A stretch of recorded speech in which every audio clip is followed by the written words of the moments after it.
Hello everyone, welcome back to my channel ImageUS, where we talk about weird science, technology, philosophy, psychology, and social matters. Today we are diving into something that sounds straight out of a sci-fi movie, quantum computing. What even is it? How does it work? And is it really going to change the world? Let's get quantum. First, the basics. What is quantum computing? So let's just start simple. Classical computers, the one we use every day, run on bits. Bits are binary, meaning they're either 0 or a 1, like a light switch. It's like flipping a coin, heads or tail, on or off. But quantum computers, they're not flipping coins, they're spinning them in midair and somehow reading both sides at once. Quantum computers use something called qubits or quantum bits. And these little guys can be 0 or 1 or somewhere in between, or maybe both at the same time, thanks to this spooky property called superposition. Yes, you got that right. We're in the physics territory now. So let's talk about the three properties of quantum magic: superposition, tunneling, and entanglement. Let's break down these three buzzwords.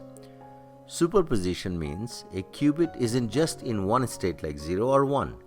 It can exist in a combination of both. Until we measure it, it's kind of like all possibilities at once. You may have heard about the Schrodinger's cat, right? Where a cat is placed inside a closed box, it can be dead or alive until we open the box and observe it. As soon as we observe it or we measure it, then the state of the particle becomes fixed. Second topic that we want to talk about is quantum tunneling. Tunneling means the particles can pass through or jump through barriers like waves.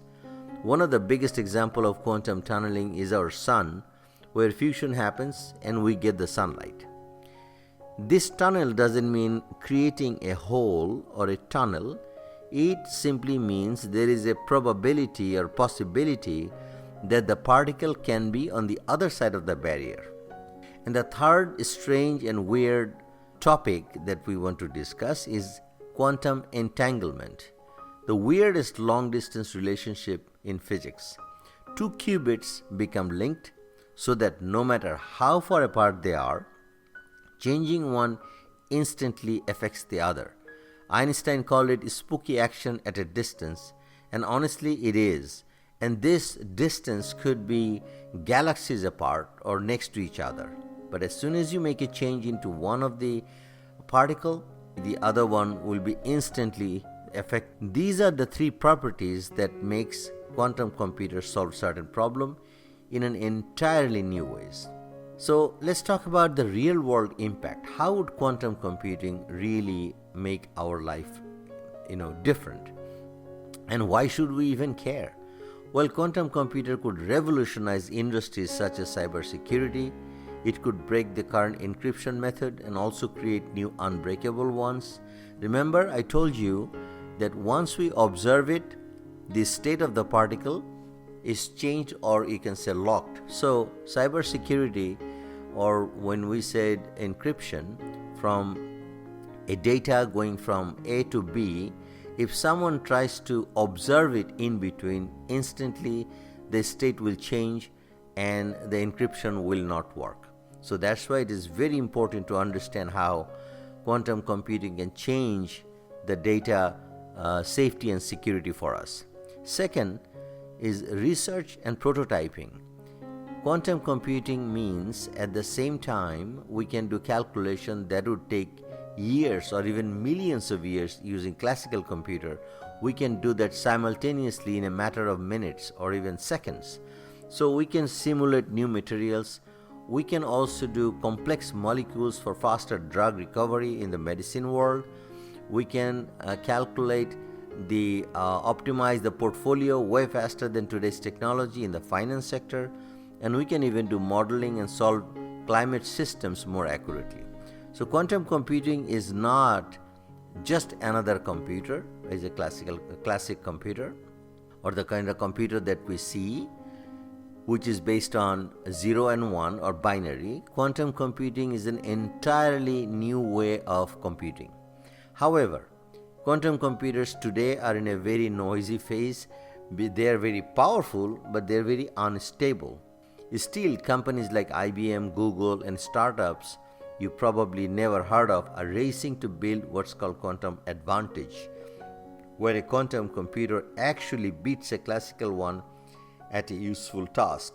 Now, quantum computers doesn't mean it will replace the classic computer or today's computer that we use today, or even our mobile phones or any of the devices. It is an entirely new breed of computing that we are talking about.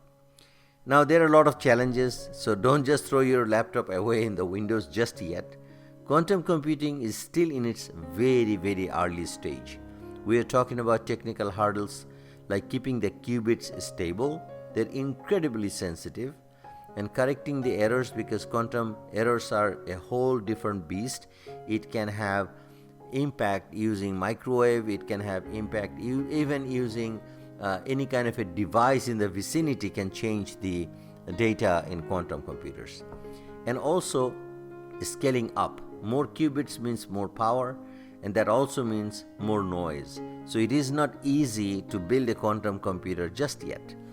The good news, the progress is happening very fast, and some say we could actually see a real world breakthrough in the next 5 to 10 years. So here's the deal. Quantum computer isn't just about faster computers. It's about a different type of computing, one that could unlock solutions to problems we can't even fully wrap our heads around it. Is it overhyped? Yeah, maybe just a little. Is it exciting? Absolutely. Should we keep an eye for it? 100%. That's it for today's episode of Image US. If you have liked this topic of discussion, then please hit that like button. Subscribe to our channel and drop your questions in the comments. Until next time, stay curious, stay weird, and stay blessed. Thank you.